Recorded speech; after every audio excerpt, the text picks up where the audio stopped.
Ini penggambaran lebih tentang Samiri sebetulnya. Jadi kita diajak lebih tahu kenapa sih bisa begitu kaum Bani Israel.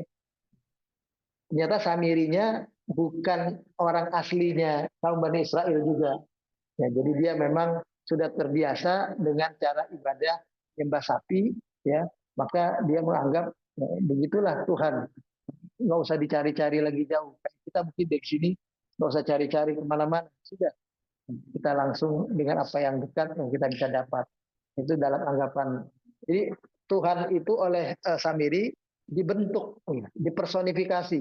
Sama dengan kita kalau di zaman modern sekarang ini, kalau Tuhan itu kita anggap sebagai sosok seperti makhluk dalam konteks kita mencintai Allah, kita rasakan seperti kita mencintai pasangan kita. Kita rasakan apa namanya, dia kayak apa? Kayak ada sentuhan-sentuhan yang membuat kita bisa merinding, bisa itu padahal kita tidak boleh seperti itu. Kepada Allah bentuknya kita cinta kepada Dia, kepada Allah itu adalah kita mencintai perbuatan-perbuatan baik, mencintai amal soleh, kita membenci perbuatan-perbuatan jahat, perbuatan-perbuatan maksiat. Itu bentuknya begitu. Jadi bentuk kecintaan kepada Allah itu adalah ketaatan kita kepada ajaran yang dibawa oleh Nabi kita Muhammad Sallallahu Alaihi Wasallam. Sebagaimana firman Allah dalam Al-Quran, "Qul in kuntum tuhibbunallaha fattabi'uni yuhibbukumullah." Katakanlah wahai Muhammad kepada umatmu, kalau kalian mengaku mencintai Allah, maka buktikan cinta itu atau realisasikan cinta itu dalam bentuk mengikuti cara hidup Rasulullah. Dan itu yang membuat cinta kalian kepada Allah semakin bertambah. Dan Allah mencintai kalian. Itu begitu. Jadi bukan dipersonifikasi, dibentuk. Ini sebagai sebuah contoh penyimpangan akidah. Sebetulnya begitu. Karena perbuatan penyimpangan Samiri ini yang mempengaruhi kaum Bani Israel ini terjadi ketika Nabi Musa sedang tidak ada di hadapan umat atau kaum Bani Israel pada waktu itu.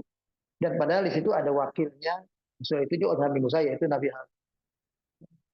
Kelihatannya seperti kenapa kok mudah mereka tidak mematuhi Samiri. Jadi begini, biasanya itu terjadi kalau dalam Al-Quran cuma diceritakan di surat Al-A'raf, ya, kalau kita mau lihat lebih lanjut, ya. Surat Al-A'raf ayat 142.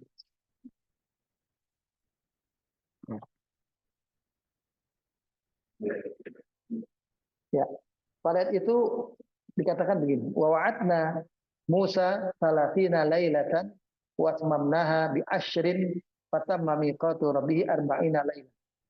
Kami telah membuat janji dengan Nabi Musa supaya dia beribadah datang kepada Allah selama 30 malam, lalu beliau menyempurnakannya 10 malam tambahan, sehingga sempurnalah miqat dia dengan Allah Tuhannya itu 40 malam.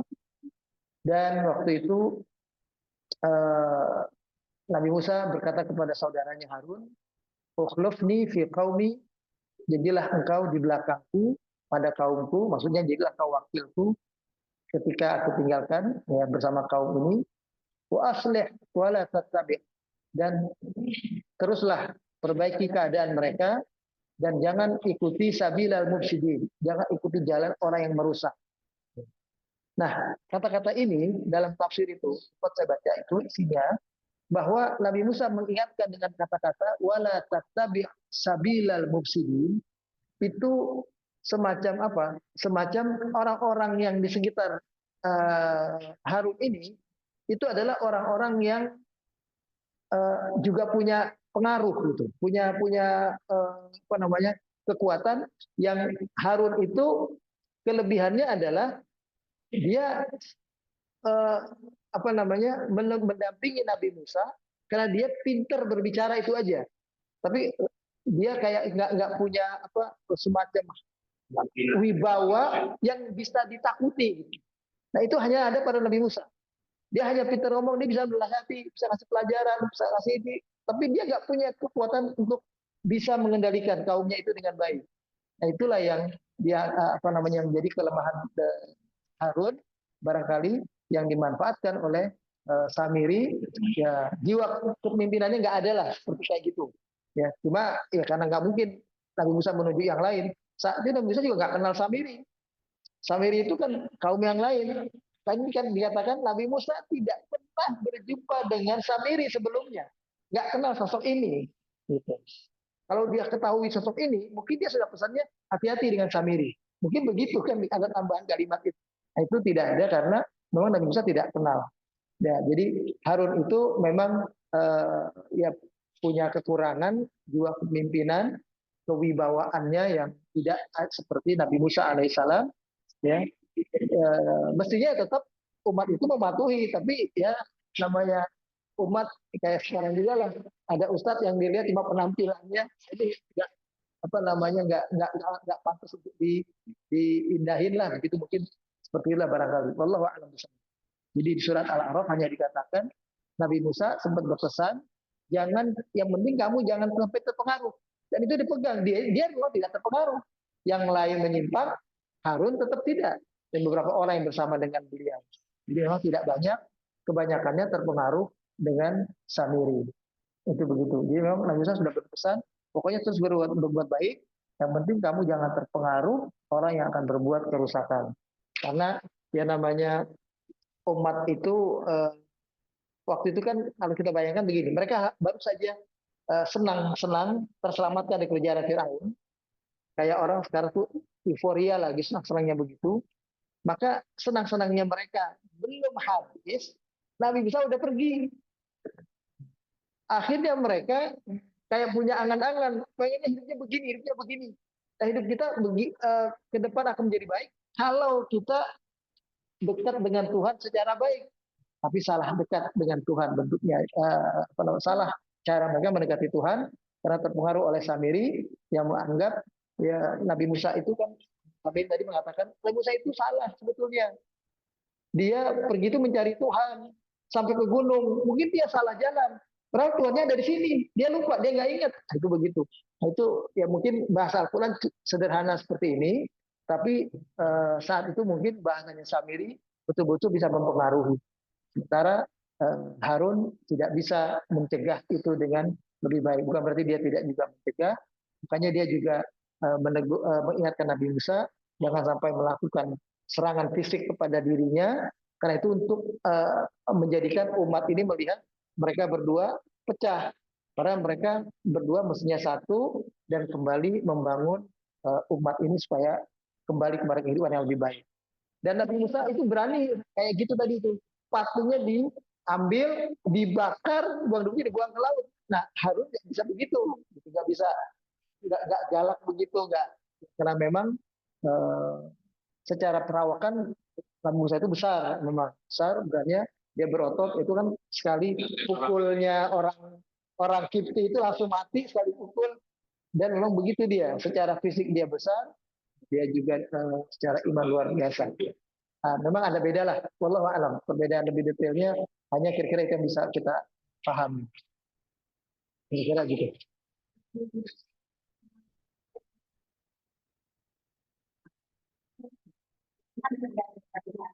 Betul, betul. Jadi justru Harun itu fungsinya adalah pendamping Nabi Musa untuk berbicara kepada Fir'aun dengan penjelasan yang lebih baik. Karena kalau Nabi Musa perkataannya tidak jelas. Jadi kalau orang bilang sekarang titik artikulasinya lah kurang baik karena lidahnya dulu pernah terbakar waktu dia masih bayi kan, dianggap bayi ini bahaya, pengen bunuh juga karena ini bukan bayi sembarangan. Karena Firaun tahu itu bayi bukan. Maka ditawarkan ada bara api, ada anggur.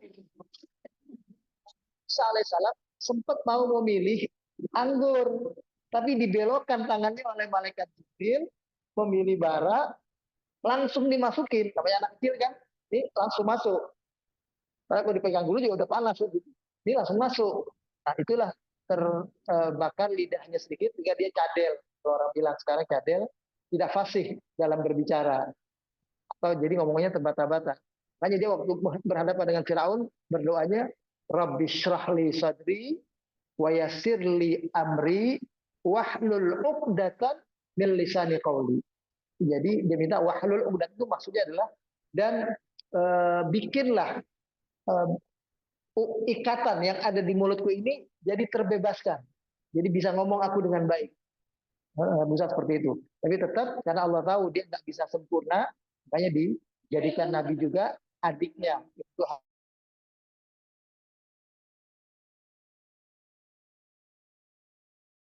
alaihissalamnya jauh dari Nabi Musa alaihissalam. Banyak seperti itulah.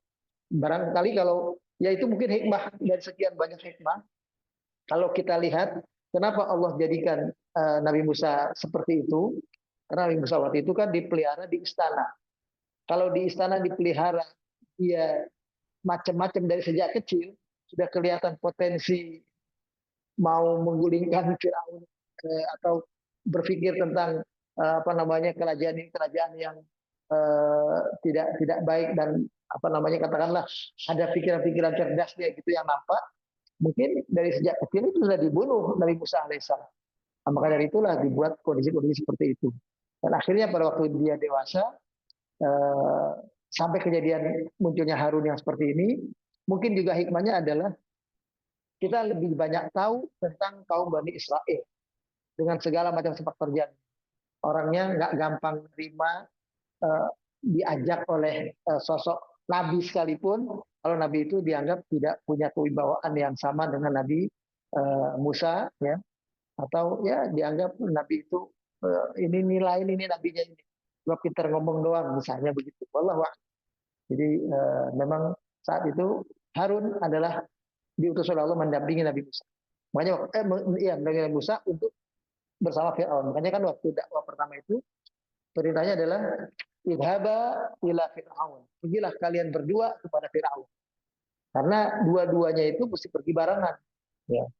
Jangan satu-satu, disuruh idhaba. Pergi berdua barengan Nabi Musa dengan Nabi Harun untuk menghadapi Fir'aun waktu itu. Itu aja barangkali. Jadi memang tidak nggak bisa ngomongnya jelas itu seperti itu dari sejak kecil itu begitu. Kisah Nabi Musa dan Firaun ini memberikan tambahan pelajaran buat kita bahwa di zaman Nabi Musa pun sudah tercipta ciptaan Allah tentang manusia, bahwa manusia itu tidak sempurna. Manusia punya ada kekurangan. Itu betul sekali, ya betul sekali. Jadi memang Nabi Musa pun tadinya sempat merasa dirinya sempurna sebetulnya dia. Nanti di kemudian hari, ketika ini kaum Bani Israel sudah akhirnya mengalami beberapa keadaan yang semuanya tetap di bawah kendalinya Nabi Musa, dia itu merasa udah paling hebat, paling berilmu, paling pinter, paling kuat. Nah, di situ dia dapat ujian dari Allah bertemu dengan Nabi Khidir itu. Walaupun dalam bahasa Al-Quran nggak disebut seorang nabi, tapi dia disebut abdan salihah, seorang hamba Allah yang soleh, yang mengajarkan kepada Nabi Musa supaya tetap merendah. Ya, jangan merasa diri paling paling gitu. Walaupun dia nabi, tetap tidak boleh ada kesombongan dalam diri. Apakah juga termasuk yang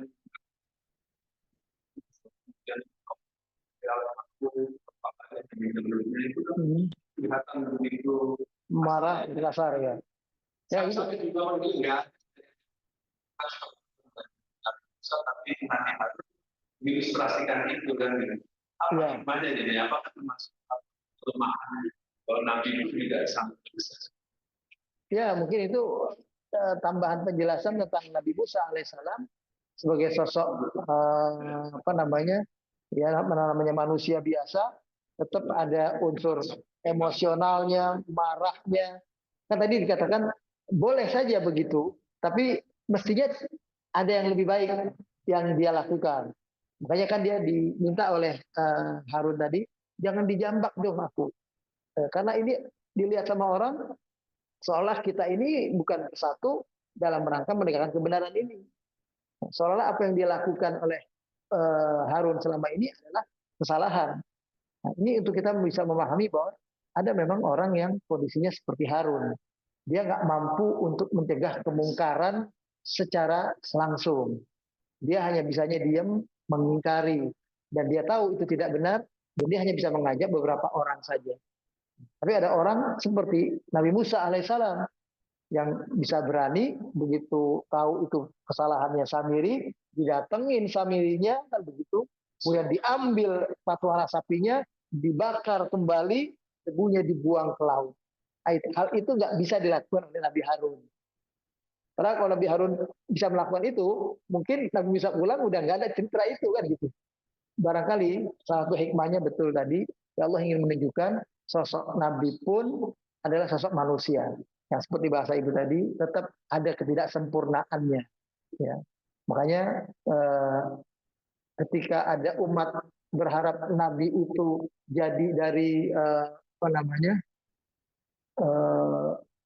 namanya, jadi dari malaikat gitu, itu adalah hal yang mustahil untuk kita imani. Kenapa? Tidak mungkin kita bisa mencontoh perilaku sosok Nabi itu. Justru karena dia manusia dengan segala ada kekurangannya itu, kita juga bisa mencontoh perbuatan beliau. Begitu. Karena beliau adalah manusia juga kayak kita. Ya. Silakan. Di ayat 94 itu gaya bahasanya misalkan bahai putra ibumu gitu. Jadi memposisikan pada posisi bahwa jagakan terus jangan sampai ada yang terjadi ketakutan. Iya. Terus juga sama pada dewa Tuhanmu gitu. Tapi bisa menyatakan Tuhanmu berarti bisa juga. Iya, betul. Jadi memang apa begitu sikap kita masa kayak lebih di atas kita. Iya. Ya, itu sepatah lah. Kalimatnya dia jadi lebih halus supaya Nabi Musa ingat kita ini berdua bukan saja utusan Allah gitu, bukan saja sama-sama utusan Allah sebagai nabi, tapi kita juga bersaudara, satu darah. Jadi jangan gara-gara engkau membela kebenaran ini dengan tegas melihat kemungkaran itu harus dilawan, ya, karena engkau takut kepada Allah, membuat engkau lupa pada saudara kandungmu sendiri yang juga sebetulnya sama-sama utusan Allah yang mestinya harus bersikap yang lebih halus lah, lebih baik lagi. Ya, karena orang akan bilang dua saudara berantem, bukan sekedar dua nabi berantem, dua saudara berkelahi. Baik, saya melihatnya di aturannya kita disebutkan ya itu ya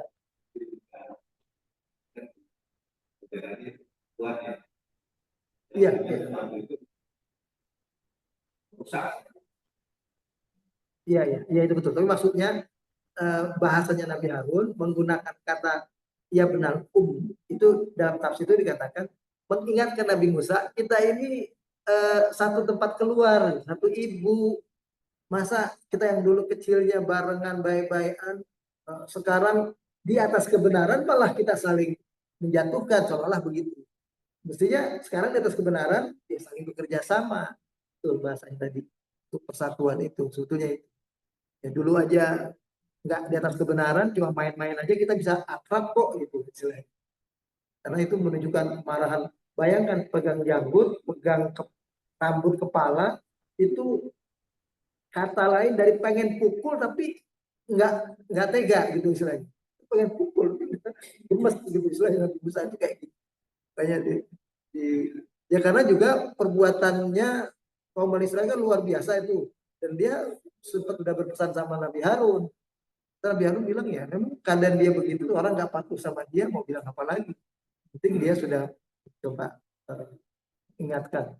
Dan kan pesan Nabi Musa adalah yang penting dia jangan terpengaruh. Nah itu sudah terjadi. Kecuali kalau Nabi Harun ikut juga dengan Samiri, itu lain soal kan. Itu sudah beda keyakinan. Wallahu a'lam bishawab.